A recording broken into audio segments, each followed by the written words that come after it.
Hey guys, this is Kelly with Goals, and today we're going to go over how making a decision is the most important part about achieving your goals. So, making a decision and deciding on your goals and ambitions is the most important step. And the fact that it is your goal and it belongs to you and no one else is so important. And really, it's going to be the difference whether you do achieve your goals or you don't. Because if it's not your goal and somebody else has tried to impress it upon you, or they've told you, hey, you'd be great at this, or hey, you ought to try that, you're probably not going to follow through because it doesn't have any meaning to you. When we decide on our goals, it really reflects our beliefs. And that is something we hold so true. And that's why it's so important for you to decide.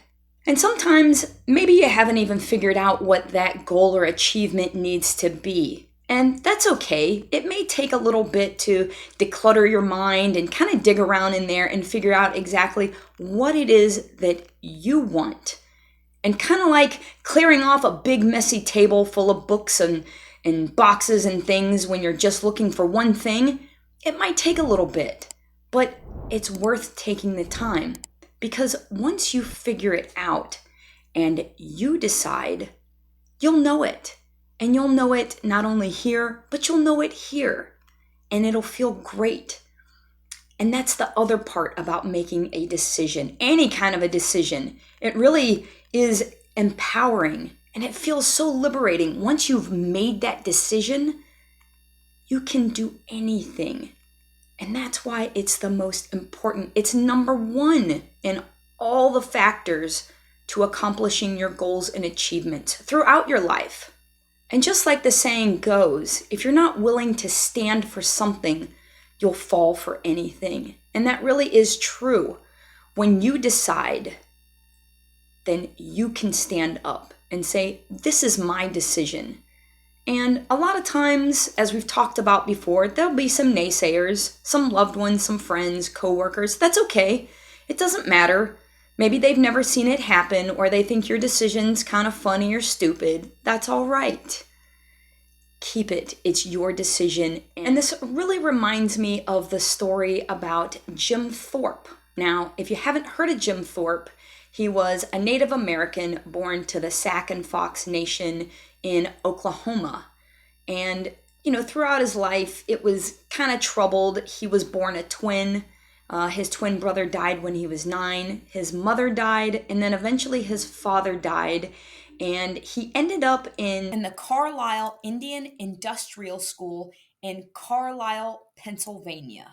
But what he did learn at this home was that he was so athletically gifted. I mean, Jim could play football, basketball, track and field, hockey, tennis, handball, even ballroom dancing. I mean, if there was some movement in it, Jim Thorpe could do it.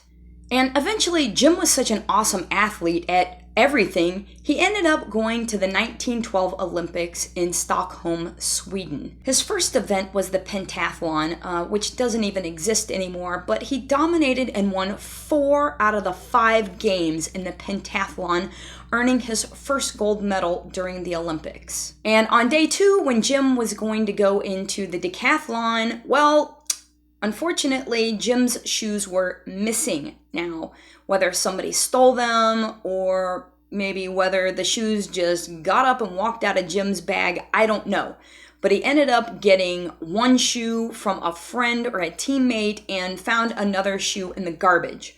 Now, unfortunately, one of these shoes was too big and he had to wear extra socks. And this was just minutes before he had to go out. But luckily, with those mismatched shoes, Jim was able to go out and win the high jump and the 110-meter hurdles. And by the way, Jim's record for the hurdles in the Olympics wasn't beat for another 40 years. And on day 3, with the lucky mismatched shoes, Jim went into his final event. the 1500-meter run, and he did it in 4 minutes and 40.1 seconds. So Jim goes on to win 2 gold medals at the 1912 Stockholm Olympics.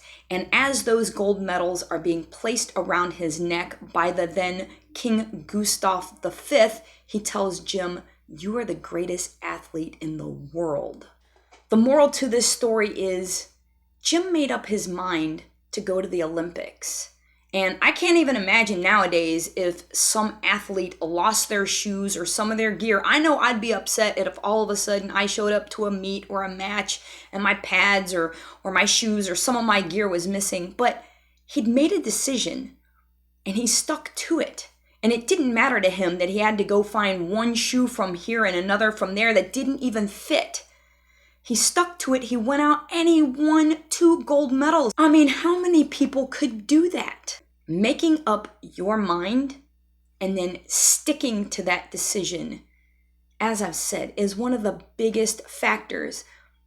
In a lot of instances, we call someone who makes up their mind and sticks to it, we call them decisive. Somebody will say, well, he or she is so decisive. And furthermore, I'd say that if you looked back throughout history and even up till today, I bet those that rose to greatness were decisive individuals. Sometimes you just have to make up your mind and not listen to the crowd, because you never know what greatness you have inside you, and you never will know if you don't stick to that decision.